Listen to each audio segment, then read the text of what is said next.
Ce programme vous est proposé par Castel Beer. Castel Beer, le goût de la réussite. Je suis Afrique, terre de tous les hommes. Je suis toi, moi, lui, l'autre, fier d'entreprendre, de réunir, de réussir. Je suis Afrique. Mélange de vie, de langue, de couleurs, de parfums, de goût fort. Je suis libre, créatrice inspirée, sensuelle et vibrante. Je suis Afrique des réussites nouvelles. Castel Beer, le goût de la réussite.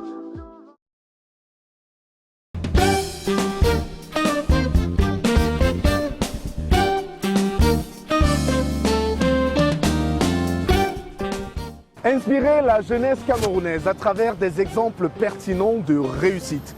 Prodiguer des conseils et astuces pour permettre aux uns et aux autres de développer une carrière professionnelle couronnée de succès. Telle est la vision et l'ambition que nous portons encore une fois en cette année 2024 qui commence. Mesdames, Messieurs, qu'il est plaisant de vous retrouver sur votre petit écran pour partager encore avec vous ces moments de privilège sur le magazine Carrière. Un portrait en success story, l'initiative pertinente d'une jeune Camerounaise dans la rubrique Entreprendre, mais également les conseils et astuces de Roland Kouemen dans le coaching du mois.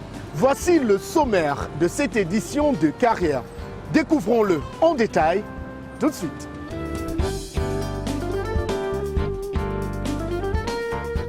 Au sommaire de Carrière, Karine Mambou présente l'ONG Keded Foundation dans la rubrique Entreprendre. Découvrez le parcours inspirant du docteur Sadio Ousmanou, juriste, philanthrope et agriculteur, dans la success story du mois. Enfin, Roland Kouemen parle de la maîtrise de soi et de ses émotions dans la rubrique coaching.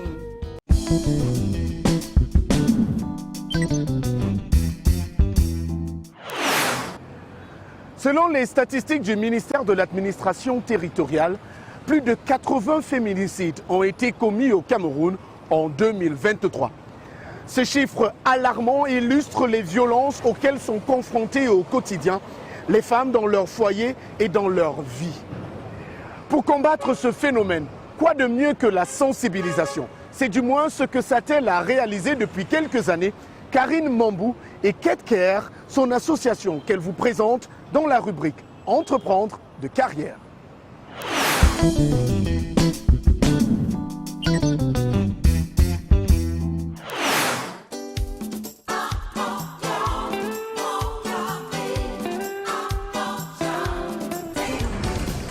Bonjour, bienvenue à l'équipe de Carrière. Je suis Karine Mambou, la présidente fondatrice de Memagro.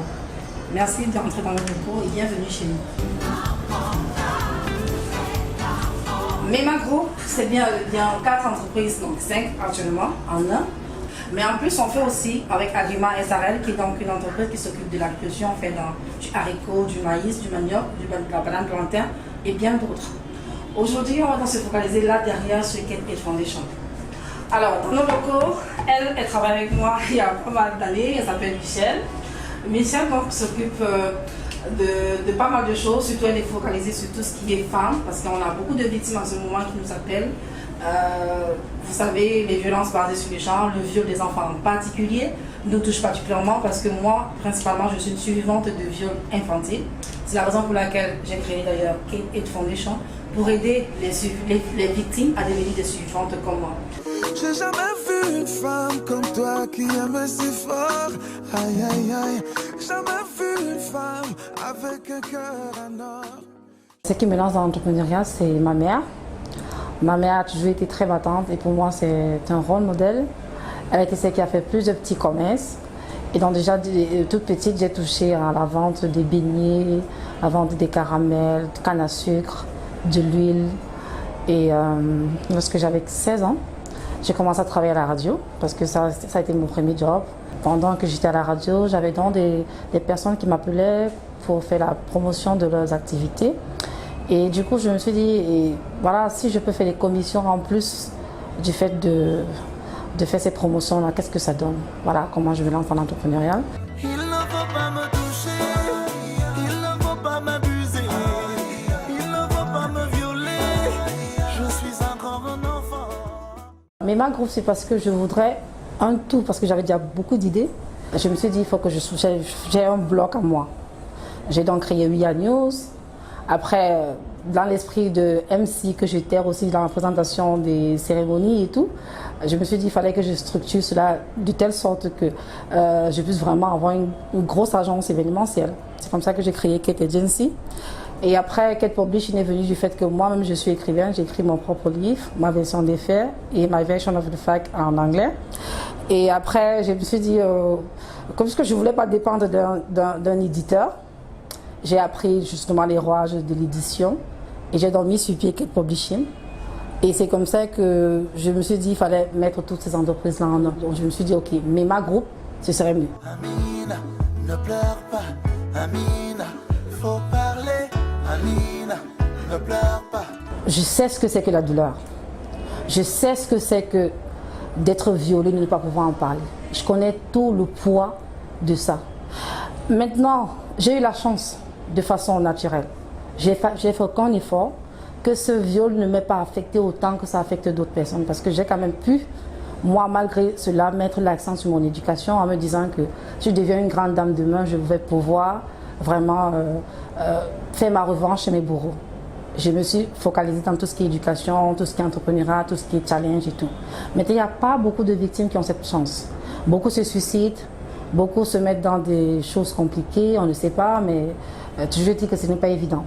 Donc quand j'écris le livre, ma version des faits en 2017, je suis donc invitée en tant que Success Story and Challenges avec l'Union africaine, CFA, qui est une sous-institution de l'Union africaine, le CFA. C'est d'ailleurs le Centre international pour l'éducation des femmes et des filles en Afrique, dont je suis ambassadrice en Afrique francophone.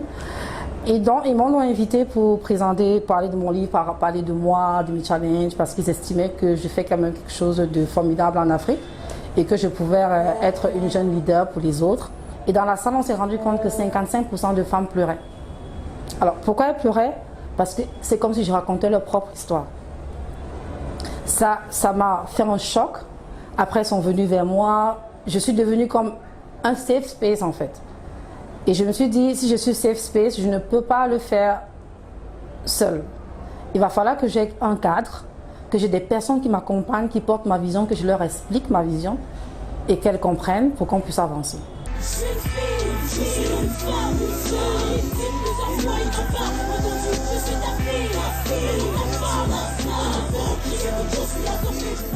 Je crée dans Kate Aid. Et parce que quand j'étais petite, je voulais faire une fondation, mais vraiment, je n'avais pas encore le sens de la fondation. C'est après que je me suis dit, ok, voilà donc même le bon sens de la fondation que je vais créer. Et Kate Aid Foundation naît donc. Et pour la première fois au Cameroun, parce que j'ai rencontré un grand ami à moi qui s'appelle Fouda Toko Aristide Paul, qui m'a beaucoup aidé, il a porté ma vision. Il s'est dit, même si tu n'es pas au Cameroun, Karine, on fait cela ensemble. J'étais en Afrique du Sud, il a dit, je suis le représentant à Yaoundé, dis-moi ce qu'il faut faire. C'est comme ça qu'on a lancé les activités de Kate Aid Foundation. On s'est basé d'abord en premier sur le viol infantile parce que j'ai été violée quand j'avais 10 ans et chez mes parents. Il fallait absolument que je fasse passer le message aux autres parents, il fallait sensibiliser énormément et tout. Parce qu'au fur et à mesure qu'on avance, on se rend compte que pour réduire les violences basées sur le genre, il faut aussi éduquer. Parce que beaucoup de personnes ne savent même pas quel est le droit.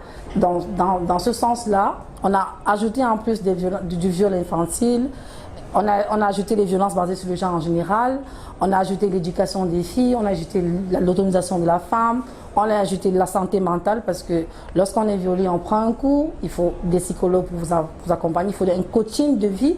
Et aujourd'hui, c'est tout ce package qui fait partie de Kate Aid Foundation et qui donne donc la possibilité justement aux victimes, c'est ça le but, de devenir des survivants. On ne veut plus de victimes.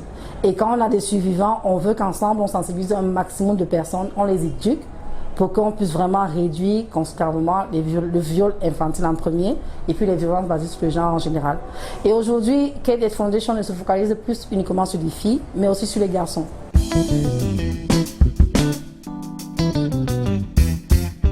La justice, les gens ne nous aident pas forcément. Les personnes qui sont des décideurs sont laxistes. Maintenant, on a un problème de financement parce que K-Death Foundation n'a pas de financement. Ce sont mes propres finances. Donc, on a tout cela. Il y a des personnes qui viendront peut-être vous donner aussi de l'argent, peut-être parce qu'elles veulent que vous cessiez de faire ce que vous êtes en train de faire, vous détournez carrément de vos objectifs. C'est aussi pour ça que je ne veux pas recevoir de l'argent de n'importe qui. Il y a des personnes qui m'approchent, ce sont des propres violeurs ou des gens qui font des choses bizarres. Elle veut vous donner de l'argent, mais parce qu'elle veut vous tenir par après. Alors ça, je ne voudrais pas. Il y a tellement de difficultés.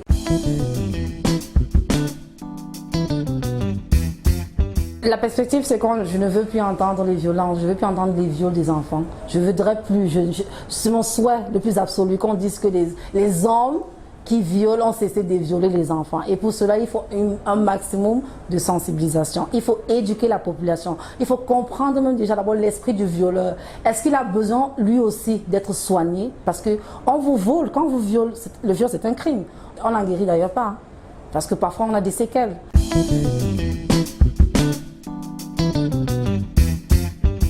Vous qui êtes là, qui me regardez, c'est vous-même qui allez faire de vous un grand changement. Soyez votre propre challenge. Challengez-vous au maximum. Ne baissez jamais, mais alors jamais les bras. Et soyez disciplinés. Ne courez pas après la facilité.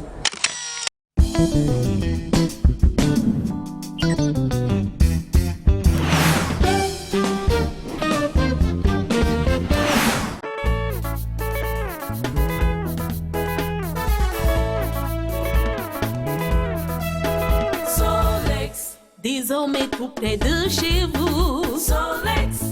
Expédition des plis et colis. Solex. Quel que soit l'endroit où vous êtes. Solex. Des points relais Solex partout. Solex. Des équipements flambant neufs. Solex. Vous apporte la joie de vivre. Solex. Et pas des voitures à chaque instant. Solex. Appelez et Solex vient à vous. Déménagement et transport de marchandises. Solex. Le TGV de l'expédition. Solex, le TGV de l'expédition. I am Africa, land of all mankind. I am you, me, him, them. Proud to create, to unite, to succeed. I am Africa. A mixture of life, languages, colors, flavors. I am free, inspired creator, sensual and vibrant. I am Africa of new success stories. Castle Beer, the taste of success.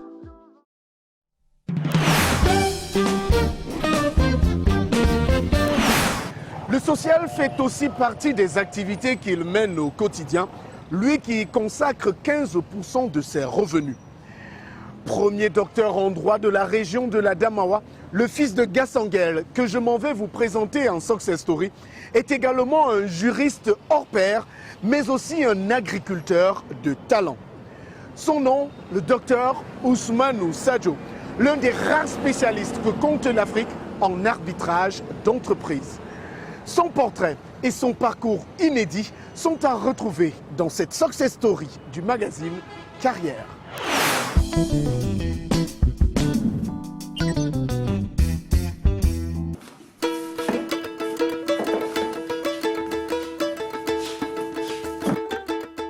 C'est un juriste d'entreprise d'exception. J'ai résilié mon contrat avec le JICAM en 2009 et j'ai attendu 3 bonnes années avant de créer le Centre permanent d'arbitrage et de médiation du CADEV, le CEPAM. Un spécialiste de la culture des agrumes. Est-ce que vous savez que les oranges que nous consommons à longueur d'année, de Kuseri jusqu'à Kiosi, viennent du Nigeria? Mais surtout, un homme au grand cœur, résolument engagé pour le développement de sa communauté, qui consacre 15% de ses revenus à des œuvres sociales. Il faudrait inculquer aux enfants non seulement la connaissance de la religion en tant que prescription divine, en tant que pratique spirituelle, mais aussi en tant qu'une école de la vie, tout simplement. C'est l'histoire d'un fils d'un Gassangel dans la région de la Damawa, devenu à force de travail et de persévérance une référence africaine dans le domaine de l'arbitrage et du droit des entreprises.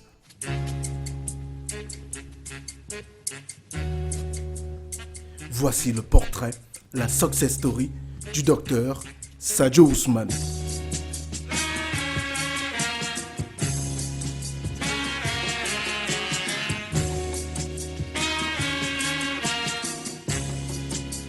Sadio Ousmanou, ou comme beaucoup m'appellent aussi ailleurs Ousmanou Sadio. Je suis un Camerounais originaire de la région de l'Adamawa et précisément du département du Faro et des Hauts, dont Tignière.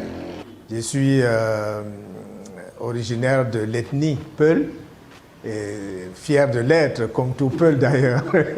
J'ai le poulakou dans le sang, mais aussi le sang chaud qu'on nous connaît.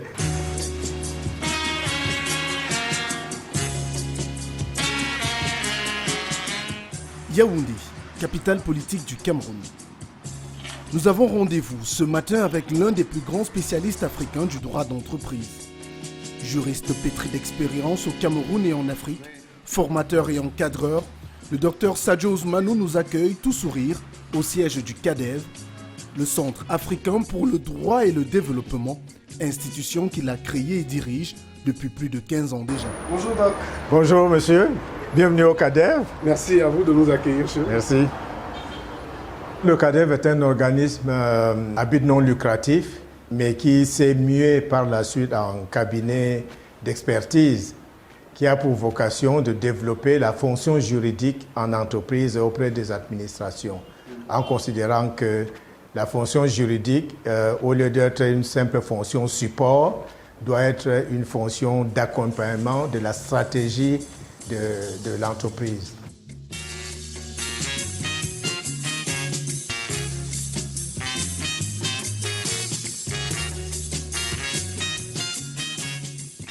Avant de nous appesantir sur les activités du CADEV, petit retour en arrière pour revisiter avec lui son parcours scolaire et académique.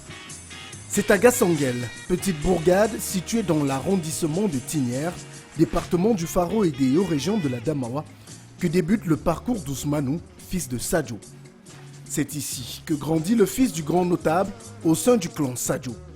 Un petit garçon espiègle à la réputation de garnement.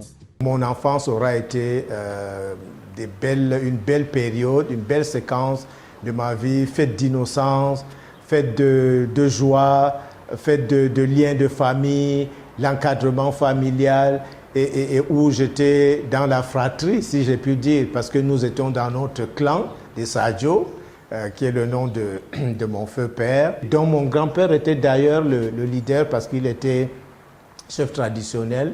Et de ce fait, mon père était un notable, d'ailleurs très, très reconnu. Maman accompagnait papa dans ses activités, si j'ai pu dire.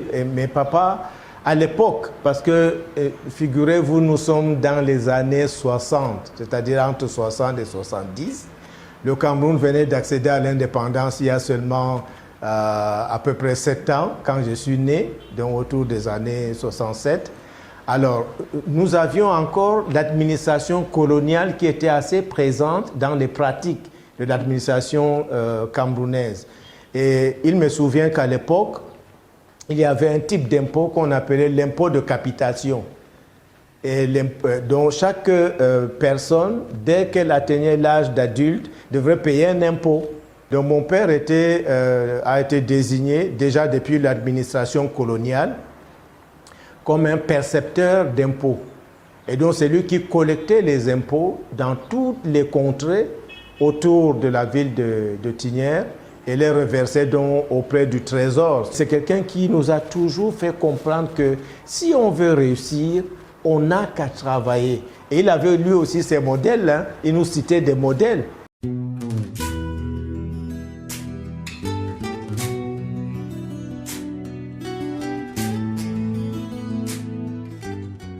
Éduqué dans la pure tradition islamo-peul, Ousmanou commence par l'école coranique du village avant de découvrir à 7 ans l'école du blanc.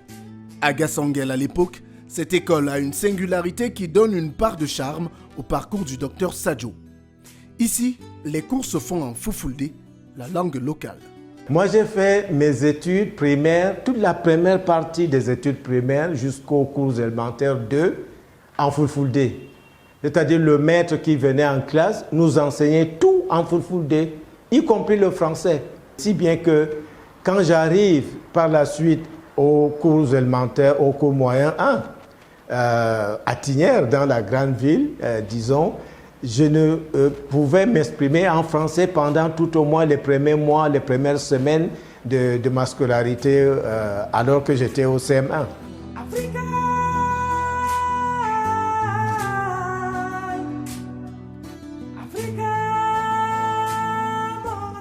Arrive la classe du CM2. Le jeune Sadio doit présenter le certificat d'études primaires et élémentaires ainsi que le concours d'entrée en 6e. Du moins, c'est ce qui est au programme. Sauf qu'après les congés de Noël, son père découvre qu'il est encore à la maison 1 mois après la reprise des classes. Quand j'arrive au CM2, il était question donc de passer le CEP et l'entrée en 6e. Au bout du premier trimestre, après les congés de décembre, je repars au village et je tombe, si je puis dire, sur un de mes grands-pères qui était excellent tisserand. Il faisait les nattes là, mais avec des frises comme à la machine. Et ça m'a tellement bluffé que j'ai décidé d'arrêter l'école pour l'accompagner dans cette activité. Aujourd'hui, je serais un grand tisserand. Bon, ça n'aurait pas été plus mal non plus. Et puis, mon père s'est rendu compte qu'un mois après la rentrée, j'étais toujours à la maison. Il me dit, mais c'est pas possible. Qu'est-ce que tu fais là? Et on avait une peur bleue du commandant de gendarmerie. Il m'a dit, écoute, le deal qu'on fait, c'est que soit tu rentres ce soir à Tignières, continuer tes études, soit demain matin, le commandant viendra avec son véhicule et des gendarmes te ramasser. Alors la peur du gendarme, pour moi, a été dès le départ le commencement de la sagesse.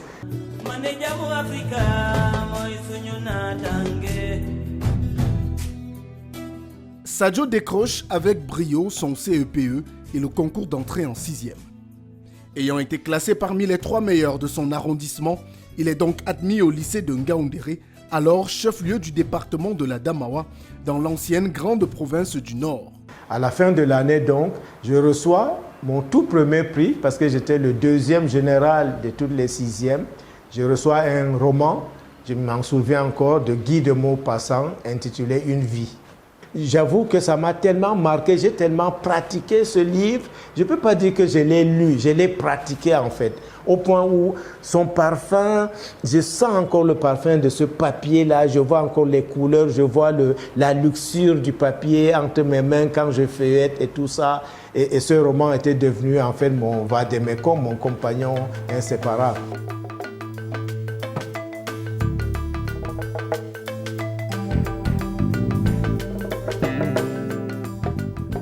Toujours parmi les meilleurs de sa classe, Sadio Ousmanou est en terminale lorsque survient un événement qui va s'avérer déterminant pour sa vie et sa carrière.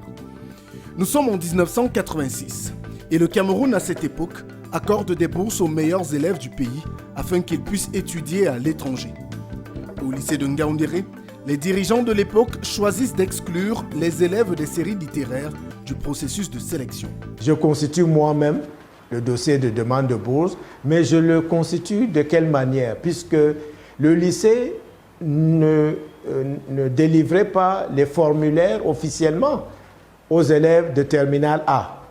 Je suis donc allé voir le planton du proviseur, c'est lui qui s'occupait un peu de la salle de réprographie avec une machine qu'on appelait à l'époque le Ronéo, c'est-à-dire qui fait la réprographie des documents, et je lui ai demandé de me concocter un exemplaire, un formulaire de demande de bourse.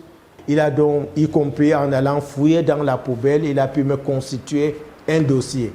Je l'ai rempli, mais maintenant, la prochaine difficulté, c'est de pouvoir faire acheminer ça à la délégation départementale. Je suis allé moi-même, je me revois un mardi à 17h. J'arrive à la délégation, on me dit, le délégué n'est pas là, il est à Yaoundé. Et à l'époque, il y avait l'avion tous les jours entre Ngaoundéré et Yaoundé. Il rentre à 17h, il me voit assis à la véranda de son bureau. Il me dit, oui, mais on ne dort pas ici, on n'est pas... Il pensait que j'étais un enfant de la rue. Je lui ai dit, non, j'avais mon petit dossier, ma chemise. Quand il ressort, il me dit, mais je vous ai demandé de partir de là, qu'est-ce qu'il y a? J'ai dit, monsieur, je suis venu déposer un dossier. Il me dit, mais quel dossier? Il dit, mon dossier de demande de bourse. Il dit, mais c'est le lycée qui transmet les dossiers, ce n'est pas individuel, ce n'est pas chacun qui le fait. J'ai dit, mais le lycée a transmis en nous excluant, nous les littéraires. Il me dit, oui, mais si le lycée l'a fait, moi je rentre de Yaoundé où je suis allé déposer les dossiers du lycée de Ngaoundéré. Après, il était rentré dans sa voiture, me laissant là, et il ressort et me dit, faites voir le dossier là. Il prend mon dossier et dans la liasse, on devait joindre les bulletins de la seconde, première et premier trimestre de terminale. Il commence par voir mes bulletins. Je vois comment il referme progressivement la portière de sa voiture. Il arrive en première, il revoit tous mes bulletins. Il voit mon bulletin du premier trimestre de terminale où j'étais premier ex-aequo. Il referme le dossier et me dit, venez dans mon bureau. Qu'est-ce qui s'est passé? J'ai dit, c'est le censeur qu'on appelait Zamangoué, un monsieur de Mbouda, qui nous a dit que de Yaoundé, ils ont reçu l'instruction que les littéraires ne pouvaient pas postuler pour la bourse. Il me dit, mon fils, je veux repartir à Yaoundé exprès pour votre dossier.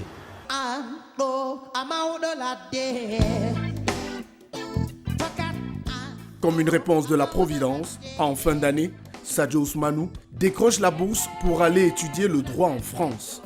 Les événements s'enchaînent à une très grande vitesse pour le jeune homme qui n'a pas le temps de célébrer son bac et sa bourse en famille. Il quitte le Cameroun pour Paris sans pouvoir dire au revoir à son papa. Quand il a appris, je n'étais pas là parce que on m'a dit que j'étais attendu à Ngaoundéré.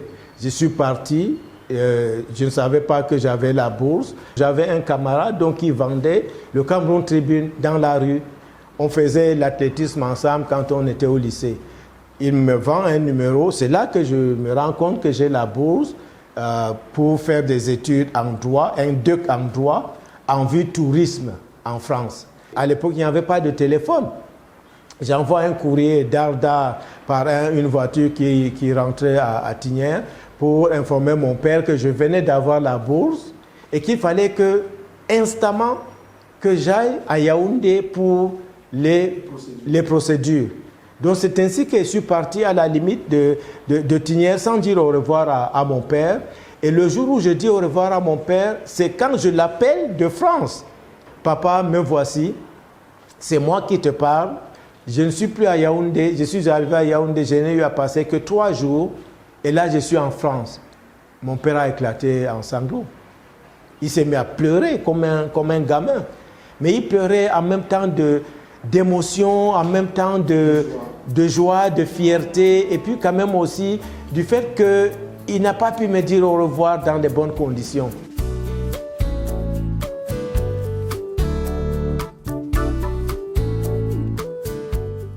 Direction donc la France, plus précisément Rennes. Ousmanou Sadio est inscrit pour étudier le droit option tourisme. Il boucle ses 2 années et obtient le DUG, le DUG en droit. J'obtiens le DUG et je décide de ne pas faire les études de tourisme, mais de continuer en droit. Sauf que j'avais cet obstacle de l'intitulé de ma bourse. L'État camerounais me dit, à l'ambassade du Cameroun en France, au service des bourses, si vous ne continuez pas en tourisme, votre bourse perd son objet.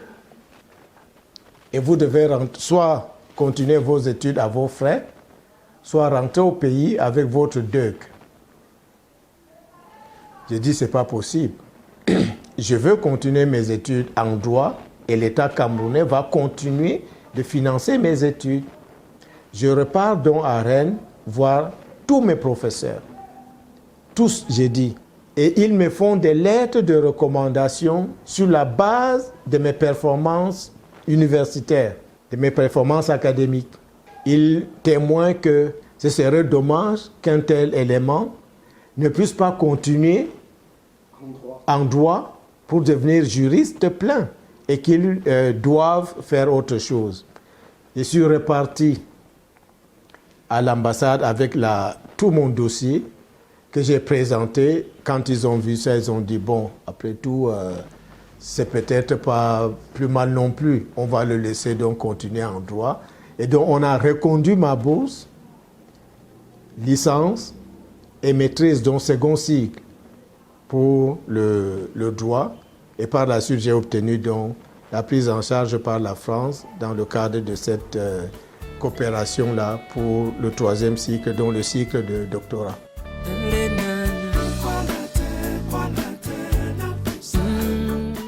Pendant son séjour en France, loin de se contenter de sa bourse qui est pour le moins consistante, Sadio Ousmane multiplie les petits boulots. Vendangeur durant l'été dans les plantations, il est également relecteur au sein du quotidien Ouest France et travaille pour une revue juridique. En outre, il est dès son inscription en thèse recruté comme ATER, attaché de recherche chargé des travaux dirigés au sein de l'université de Rennes. J'ai commencé ma vie professionnelle en France. Au-delà des petits jobs que je faisais, j'ai été pendant 4 ans attaché temporaire d'enseignement et de recherche, ce qu'on appelle ATER là-bas. C'est un contrat d'enseignant assistant. Donc j'étais assistant chargé de travaux dirigés pendant mes années de thèse. Et à l'université de Rennes, comment ça se passe? Quand vous terminez le 2A, à l'époque c'était le 2A par le Master 2, on prenait les 3 premiers du 2A qui s'inscrivaient en thèse et on les mettait tout de suite dans le bain de l'enseignement. Et donc, je termine mon 2A étant 3e de ma promotion. Et on me dit, si vous comptez rester en France et si vous comptez continuer en thèse, on va d'office vous attribuer un contrat d'ATER.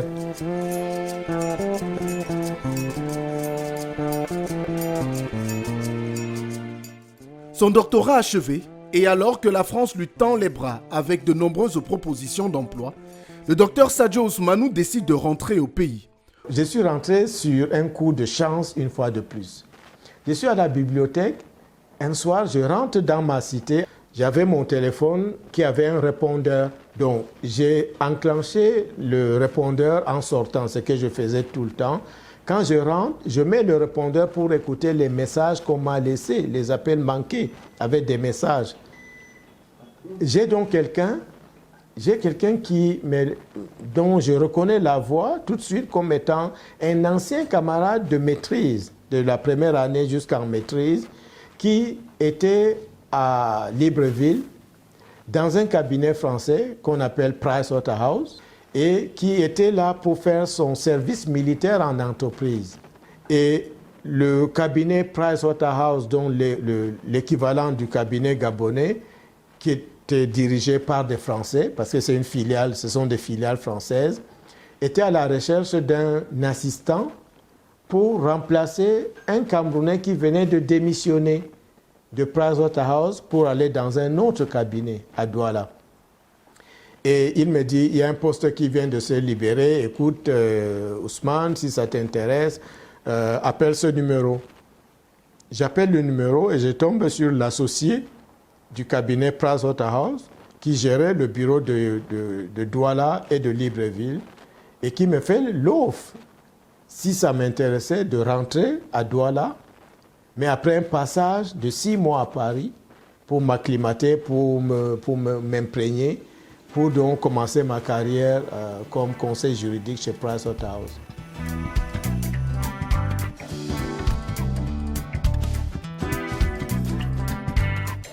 Deux ans. C'est le temps que met le docteur Sadio Ousmane dans ce cabinet international à la réputation bien établie. Le fils de Gassanguel, désireux de participer au développement du pays, se voit mal continuer à représenter les intérêts d'entreprises françaises au Cameroun. Il intègre alors une organisation internationale avec le statut de juriste conseil pour l'Afrique de l'Ouest. Pendant 6 ans, il travaille aux côtés des éleveurs et agriculteurs de 7 pays de l'Afrique de l'Ouest. Premier docteur en sciences juridiques de la Damawa, il garde un point d'attache au pays puisqu'il est dès son retour recruté comme enseignant à l'université de Ngaoundéré. Quand je me retrouve en France, nous étions 3 Africains en première année. sur 1800 étudiants.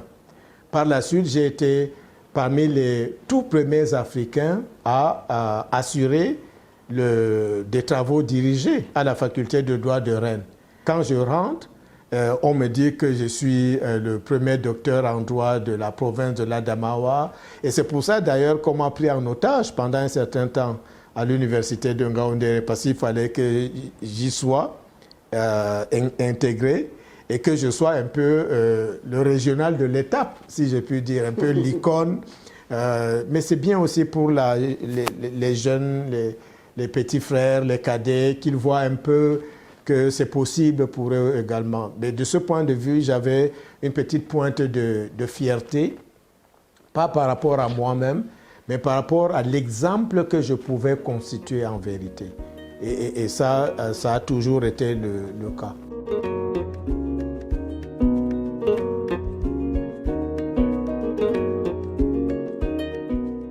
Retour au Cameroun pour une nouvelle mission. Le docteur Sadio Ousmanou dépose ses valises au JICAM, le groupement interpatronal du Cameroun, en qualité de directeur juridique. J'intègre le JICAM, il y a une grande leçon que je pourrais passer aux jeunes à travers ça. C'est le cabinet Pricewaterhouse, duquel j'avais démissionné 5 ans plus tôt, qui me rappelle et me fait la proposition du poste que venait d'ouvrir le JICAM. Parce que je parle de Price pour l'Afrique de l'Ouest, où j'intègre une grande organisation non gouvernementale qui fait toujours d'ailleurs la PES, qui fait dans l'encadrement des acteurs agro-pastoraux. Et moi, j'étais juriste régional pour 9 pays. Quand je parle de là, je me rends compte en vérité que je suis parti de Price, mais j'ai gardé les contacts avec mes collègues et ma hiérarchie que j'avais laissée, mon manager. Aujourd'hui, Madame Nadine Tinen, que je respecte beaucoup, était une collègue. C'est elle qui est la patronne Afrique de Pricewaterhouse. Alors, le JICAM confie donc au cabinet Price le recrutement d'un directeur juridique. Nadine Tinen et M. Komtienta savaient que j'étais rentré au Cameroun et j'étais à l'université de Ngaoundéré. C'est là qu'ils me proposent, si ça m'intéresse, de venir postuler. Je postule et je suis retenu. Et le jour où je commence mon contrat au JICAM, je savais que j'allais créer un cabinet. Je m'étais donné 5 à 7 ans pour le faire. Mais effectivement, j'ai voulu le faire 5 ans plus tard. Le président du JICAM, à l'époque, M. Siaka, m'a bloqué. Il m'a dit, vous ne démissionnez pas. 1 an plus tard, je suis revenu. Il me dit, ce n'est pas le moment, vous ne partez pas. 1 an plus tard, je suis encore revenu pour lui dire, cette fois-ci, je pars. Il m'a dit, tu peux partir. Je ne peux plus te retenir. Mais il me pose la question de savoir, où allez-vous? J'ai dit, je vais créer un centre de formation juridique. Il me dit, mais ça ne nourrit pas son homme. Je crois que s'il nous suit, il peut témoigner de cela. Il dit, ça ne nourrit pas son homme. Je dis, Monsieur le Président, j'ai ma vision de cette activité de formation. Je suis sûr que ça va marcher.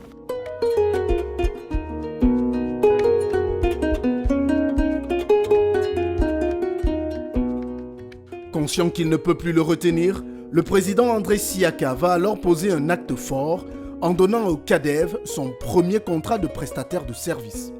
La mission, continue à gérer la chambre d'arbitrage et de médiation du JICAM. Un contrat d'1 an, renouvelable 2 fois, que le docteur Sadio Ousmanou va résilier après sa première année.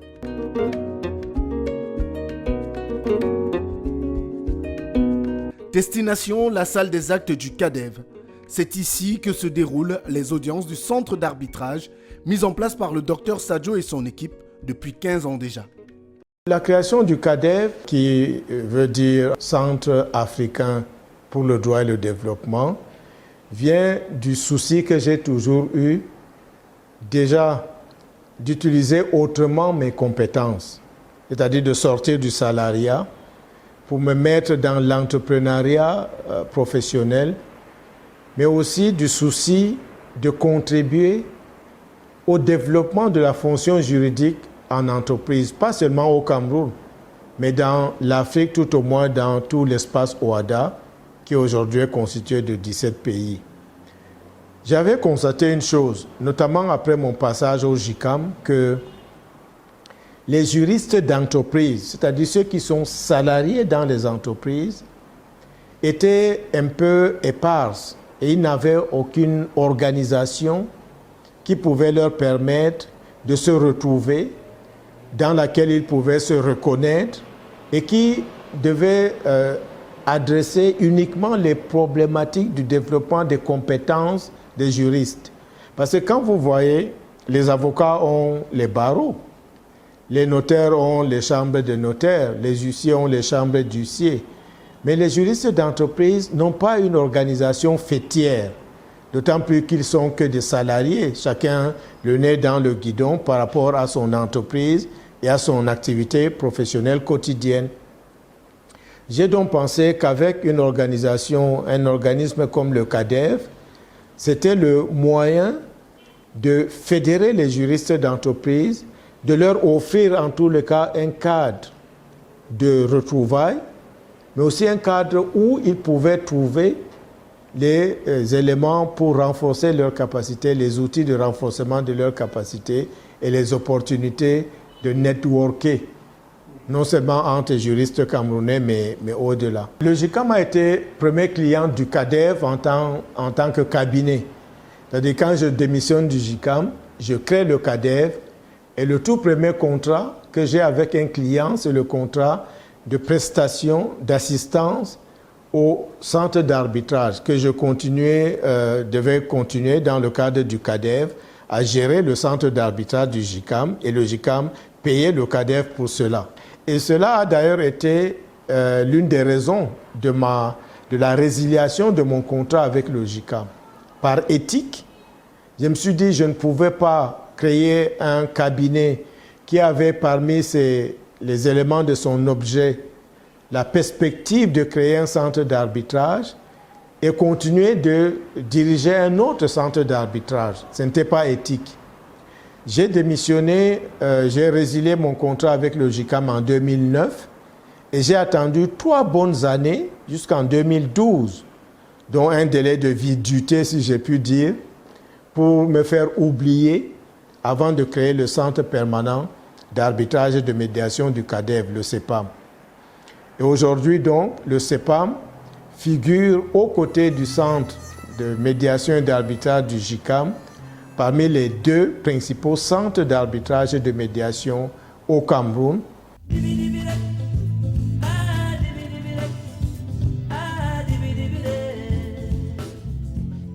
La mise sur pied de ce centre permet au Dr Sadio de se positionner comme une référence dans l'arbitrage au Cameroun et même en Afrique. À date, son expertise a été sollicitée pour la mise sur pied de 4 autres centres d'arbitrage et de médiation sur le continent, à Pointe-Noire et Brazzaville au Congo, au Cap-Vert et à Sao Tomé et Principe. Une expertise pour le moins rare que le fils de Gassangel n'hésite pas à mettre au service des autres. Créer et développer un centre d'arbitrage est une activité trop technique, trop délicate, parce que vous êtes un tribunal. Juger est une mission toujours très délicate parce que les enjeux sont financiers, sont humains et même sociaux. On dit que l'arbitrage est rapide, l'arbitrage est confidentiel, l'arbitrage vise la qualité de la justice et tout, la bonne administration, et c'est vrai. Mais elle a aussi les défauts de ces qualités. Parce que nous sommes dans un environnement où chacun cherche à tirer la couverture à soi. Si bien que les partis, parfois, voudront recourir à la justice étatique, probablement pour tirer le meilleur parti des faiblesses, pourtant, de cette justice-là. La lenteur et peut-être certaines pratiques anti-valeurs, mais fondamentalement, la lenteur de la justice étatique est intrinsèque. On n'y peut rien. Il y a trop de dossiers et peu de magistrats, donc ce n'est pas de leur faute à la limite si la justice est lente aussi quelque part.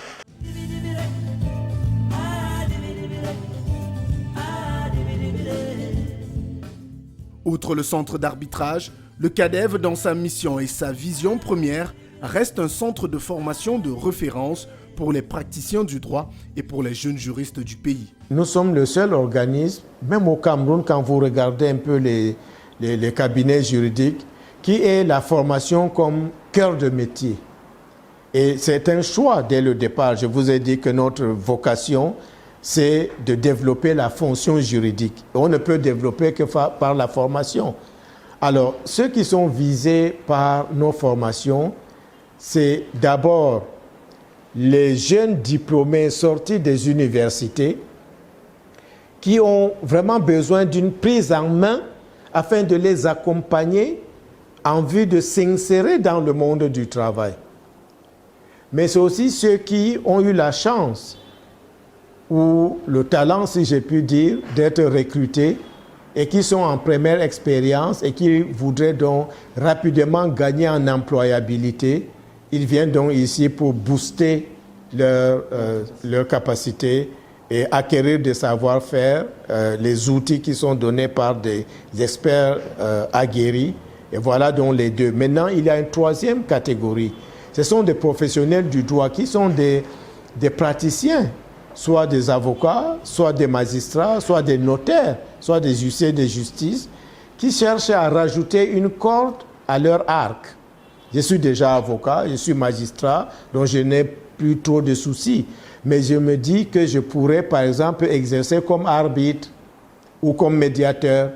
Et comme l'exercice de l'activité d'arbitre et de médiateur ou de médiateur est libre, en tant qu'avocat, je viens donc apprendre l'art de l'arbitrage. Ce que le taux emploi m'a appris ou l'entrepreneuriat m'a appris, c'est d'abord le bonheur de la liberté d'entreprendre.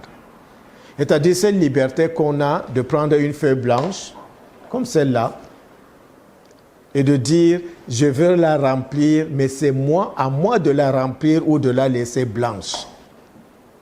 Mais quand on la remplit, après on se dit, je vais sur le terrain et je vais l'exécuter. Je vais exécuter toutes les tâches qui s'y trouvent, tous les projets qui s'y trouvent. Et à la fin, quand on fait le bilan, on sent qu'on a produit, on a été productif. Ça, c'est une chose qui, à mon avis, ça ne s'achète pas. La deuxième chose, c'est le bonheur de ne pas être salarié. Parce que j'ai dit toujours à mes amis, en rigolant, mais je suis très sérieux, quelqu'un qui commence sa carrière étant salarié et à qui un jour on fait la fête dans une organisation pour dire départ à la retraite, on fait la fête pour lui, c'est un échec. Il y a un moment où l'on doit se détacher pour créer plus de valeur, pour partager davantage ce qu'on aura accumulé, cristallisé comme expérience et étendre cela dans l'environnement et créer plus d'impact.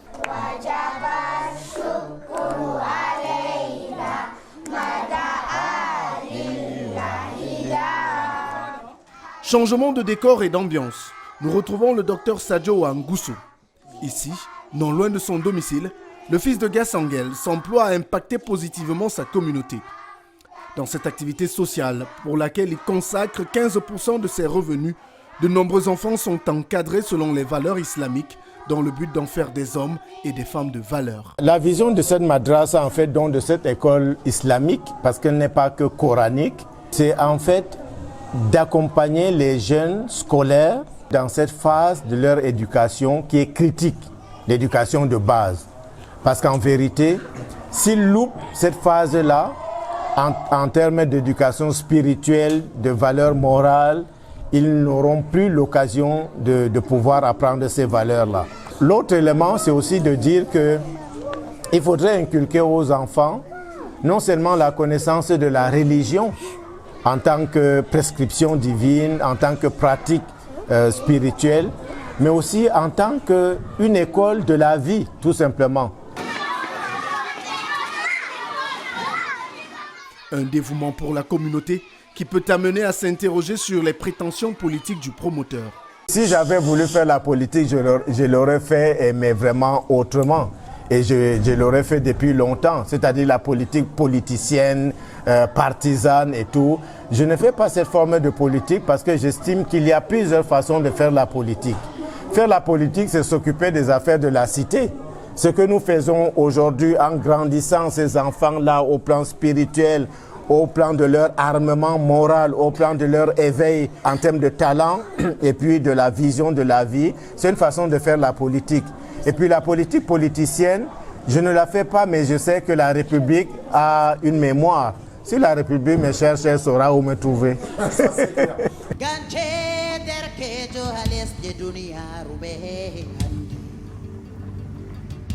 La dernière étape de notre parcours avec le docteur Sadio Ousmanou nous emmène dans la périphérie de Yaoundé. Nous sommes en Kolfoulou, dans l'arrondissement de Soa. Ici, nous découvrons un autre visage de cet homme à la barbichette blanchie par le temps. Ici, c'est le domaine Don Ousmane. Oui. Pourquoi Don Ousmane? Don Ousmane parce que c'est un domaine agricole, un peu dans la tradition des haciendas espagnoles, sud-américaines, portugaises. Don Atibanez, Don Fernandez, ça c'est Don Ousmane. J'ai pensé que les agrumes aujourd'hui au Cameroun, nous sommes pas autosuffisants, pas du tout alors. Il n'y a aucun fruit sur lequel, parmi les agrumes en tout cas, que ce soit le citron, la mandarine ou l'orange, par rapport auquel le Cameroun est autosuffisant. On importe tout. Nous importons tout, soit d'Afrique du Sud, soit du Maroc, soit de la France, soit même du Nigeria. Est-ce que vous savez que les oranges que nous consommons à longueur d'année, de Kuseri jusqu'à Kiosi, viennent du Nigeria? Vous voyez ces fruits-là? Vous voyez comment? Ça c'est une orange. C'est une orange. On l'appelle la rayée du Brésil. Il y en a aussi en citron. Voilà, je vous montre le meilleur. Ah, le meilleur, c'est ma préférée dans les citrons. Oui. Dans les citrons. Vous voyez, il produit en bouquet. Regardez comment une seule branche ici a, 1, 2, 3, 4, 5, 6, 7, 8 fruits. Ici, vous voyez, c'est des bouquets. Ça produit comme ça, toujours en bouquet. Et le fruit est d'un parfum incroyable. Ça, c'est un pied d'une mandarine spéciale qu'on appelle kumquat. Alors, sa particularité, c'est de pouvoir être consommée entière. Donc, ça a plein dents, tout. C'est un peu acidulé, un peu... Et la peau revient avec un petit goût. Oui, un petit goût, un arrière-goût, un peu comme l'arrière-goût de Bitacola, mais moins fort. Juriste de talent, homme au grand cœur et surtout agriculteur ambitieux, le docteur Ousmanou Sadio est un exemple de réussite par le travail et la détermination. Des valeurs qu'il a apprises chez son papa, lui dont les prières ne cessent de l'accompagner. Je lui dirais que ces prières continuent de m'accompagner.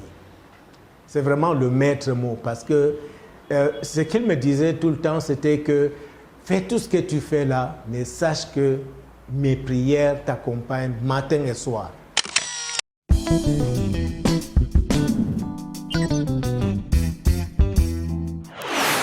Nous sommes toujours avec notre invité en Success Story, le docteur Sadio Ousmanou. Quels sont vos plus grands regrets et quelles sont vos plus grandes fiertés? Les plus grandes fiertés, je pense, c'est le rôle globalement social que ma carrière professionnelle m'a amené à jouer jusque-là. Au-delà de ce qu'au plan personnel, j'ai pu gagner, par exemple comme salaire, comme honoraire. Véritablement, le point de satisfaction, c'est de voir qu'un individu peut être un bon contributeur dans le développement d'un pays à son niveau.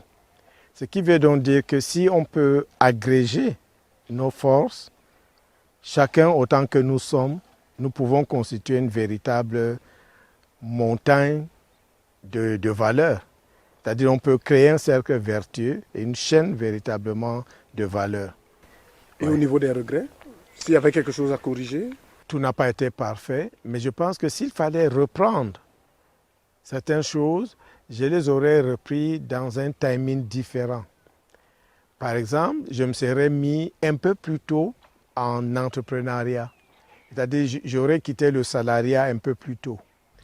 Autre chose, j'aurais fait, je pense, je me serais lancé dans l'agriculture un peu plus tôt, à la limite 10 ans plus tôt, tel que j'aurais été en mesure d'arrêter ma carrière à 50 ans. Si j'avais commencé à 40 ans, à 10 ans plus tard, tous mes arbres seraient en production et je pense que si j'avais des hectares en production bien entretenus, j'aurais arrêté ma carrière facilement et sans vraiment sans regret à 50 ans pour vivre de ce qui sera déjà en production et puis vivre en harmonie avec cet environnement qui est exceptionnel. S'il y avait un conseil pratique pour la jeunesse, qu'est-ce qu'il faut pour réussir une carrière professionnelle? Alors, ce qu'il faut pour réussir une carrière professionnelle, je pense, c'est 2 choses essentiellement. Au-delà de la baraka et tout ça, d'accord, le destin, comme on dit, pour ne parler que des choses que nous maîtrisons vraiment, c'est-à-dire quand je me lève le matin, j'ai envie de dire, il ne tient qu'à moi d'aller affronter le soleil ou la pluie. Donc, le travail et la crédibilité qu'on développe.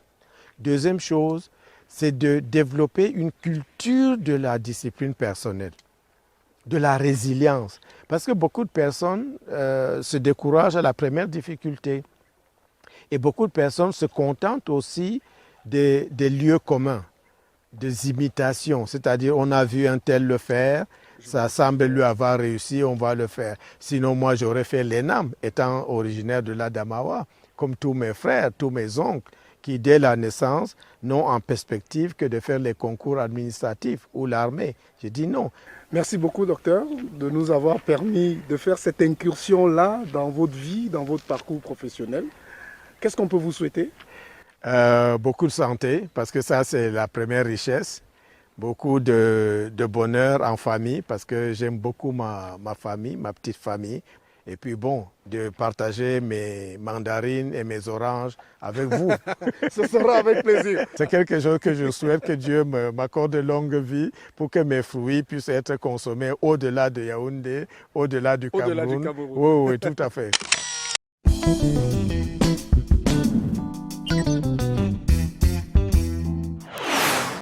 La colère est très mauvaise conseillère, ne le dit-on pas assez souvent. Si dans le cas des féminicides, elle peut conduire à des drames inexplicables, dans le cadre professionnel, la colère peut vous amener à prendre des décisions qui ont un impact important sur le processus de construction de votre carrière. Comment avoir la maîtrise de soi et surtout de ses émotions? Voici les réponses à ces questions dans le coaching de carrière que présente Roland Kwemen.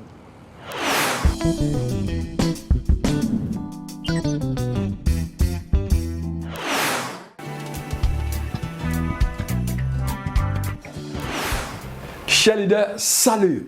Je suis Roland Kwemen, coach et formateur en leadership, fondateur du cabinet Go Ahead Africa Limited. Bienvenue à cette session coaching. Notre thème du jour, la maîtrise de soi et surtout la gestion des émotions. Chers leaders, la maîtrise de soi est un aspect du contrôle inhibiteur.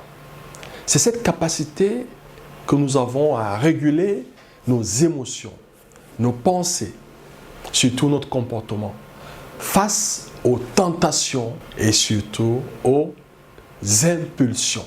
La gestion des émotions peut être définie comme un processus par lequel toute personne modifie l'expérience et l'expression émotionnelle, ainsi que les situations qui suscitent de telles émotions, afin d'améliorer le bien-être ou de mieux répondre aux exigences de notre environnement. Comment avoir une bonne maîtrise de soi en 5 étapes? En 1, il est important d'éviter d'être impulsif. En 2, nous devons aligner nos objectifs avec nos valeurs, le fameux principe de l'alignement.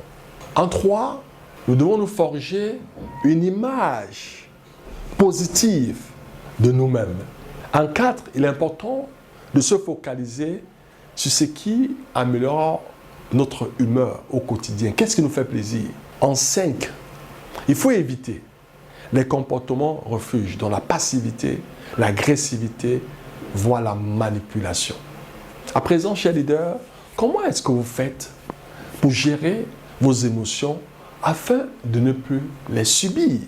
Voici comment gérer ces émotions en 5 étapes. Surtout, ça nous permettra, si on maîtrise ces étapes, à être proactif. En 1, il faut contrôler votre respiration. En 2, il faut faire la marche, surtout dans un environnement sain. En 3, il faut pratiquer l'autosuggestion. En 4, il est important de pouvoir anticiper sur vos émotions, surtout des émotions positives. En 5, il faut utiliser vos expériences passées pour vous libérer. Et en 6, il faut développer la confiance en soi, un thème qui a été déjà développé dans l'une de nos sessions. Chers leaders, je voudrais pour sortir partager avec vous ce proverbe africain. Le vrai bonheur ne dépend d'aucun être, d'aucun objet extérieur. Il ne dépend que de nous-mêmes. Nous sommes arrivés au thème de notre session de ce jour. À titre de rappel, les leaders d'impact sont des apprenants. S'ils cessent d'apprendre, ils cessent de performer. Pas de performance, pas de progrès. Madame, monsieur, c'est ici que s'achève cette édition de Carrière. Permettez-moi, avant de vous souhaiter de nous retrouver dans un mois pour une autre édition, de vous présenter les vœux de l'ensemble de l'équipe de production du magazine pour cette nouvelle année 2024. Santé, prospérité, amour et plein épanouissement dans vos différentes entreprises sont les vœux que nous formulons pour vous. Carrière revient dans un mois sur votre petit écran avec le même plaisir. D'ici là, bonsoir.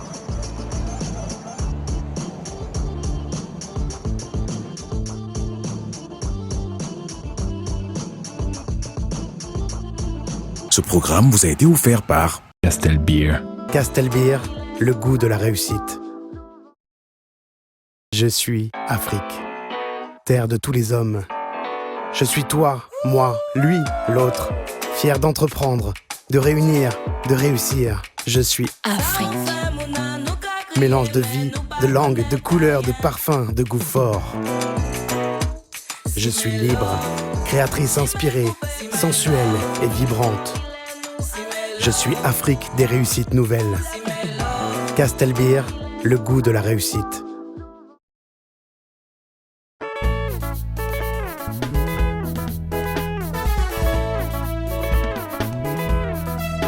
Solex, désormais tout près de chez vous. Solex, Expédition des plis et colis. Solex, quel que soit l'endroit où vous êtes. C'est pas. Solex, Des points relais Solex partout, partout. Solex, des équipements flambant neufs. Solex, C'est pas. Vous apporte la joie de vivre. Solex, départ des voitures à chaque instant. Solex, Appelez et Solex vient à vous. Solex, Déménagement et transport de marchandises. Solex, le TGV de l'expédition. Solex, Solex, le TGV de l'expédition.